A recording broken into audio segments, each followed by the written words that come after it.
Once upon a time in the heart of a bustling village in Ghana lived a spider named Anansi.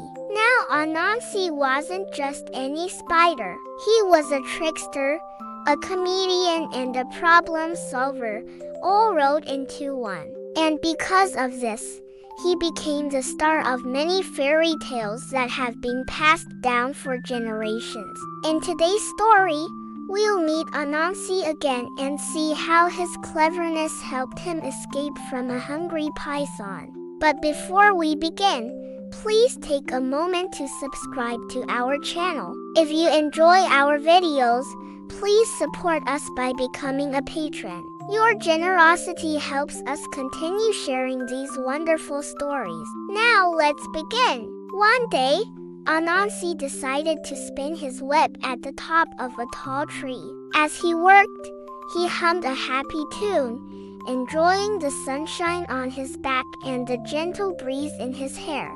Suddenly, he heard a loud crash and looked down to see a python lying on the ground below. The python, it turned out, had just fallen from a greater height and was feeling rather unwell. Now, Anansi had always been afraid of snakes, especially pythons. They were big, they were scaly, and they liked to eat spiders. But when he saw this python lying helpless on the ground, something changed in Anansi. Instead of running away, he felt a surge of bravery and decided to go down and help.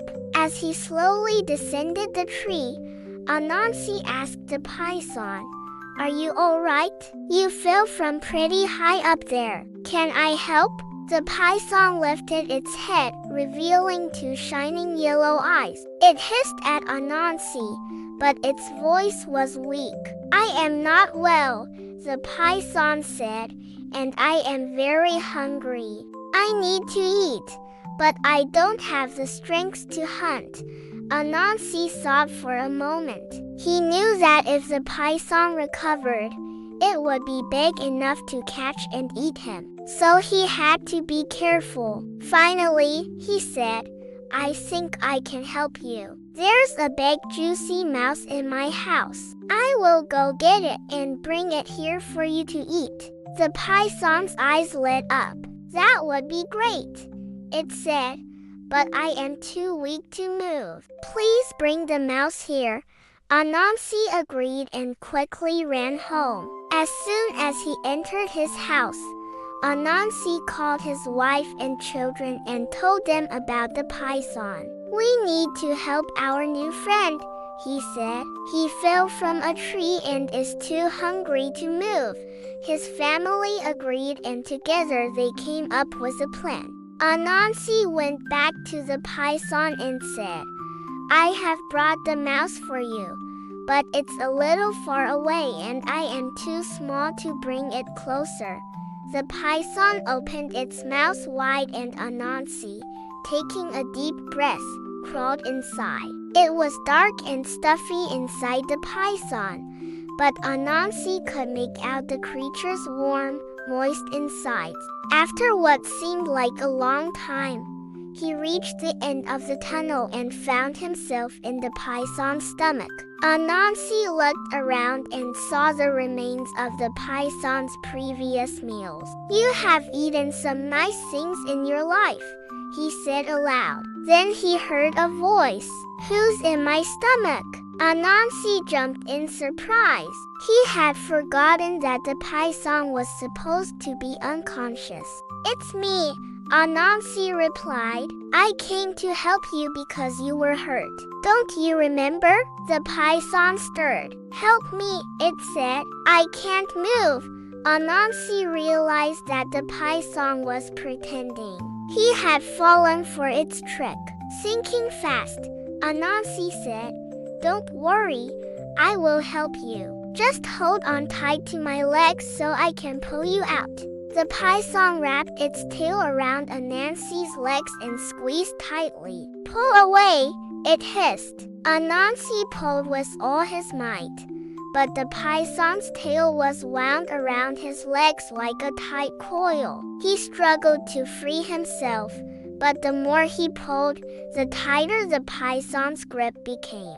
Just when he thought he might never get away, Anansi remembered a story his grandmother had once told him about a python that tried to swallow a hunter whole. The hunter, trapped inside the python's stomach, had used his hunting knife to cut the python's insides and eventually make his way out. Taking a deep breath, Anansi closed his eyes and imagined himself as that hunter. He reached into the python's stomach and felt around until his fingers touched something hard. It was a python's jawbone. With all his strength, Anansi pushed his knee against it, hoping to break it. But it didn't budge, so he started digging his fingers into the flesh around it. The python thrashed about, trying to stop him, but Anansi kept digging. Finally, with a crack, the jawbone broke. The python's mouth opened wide and Anansi slipped out. Freeing his legs from the coils, he scrambled away as fast as he could. When he looked back, he saw the python lying on the ground, unable to move. Anansi had outsmarted the python, saving himself from being eaten. He returned home, tired but triumphant.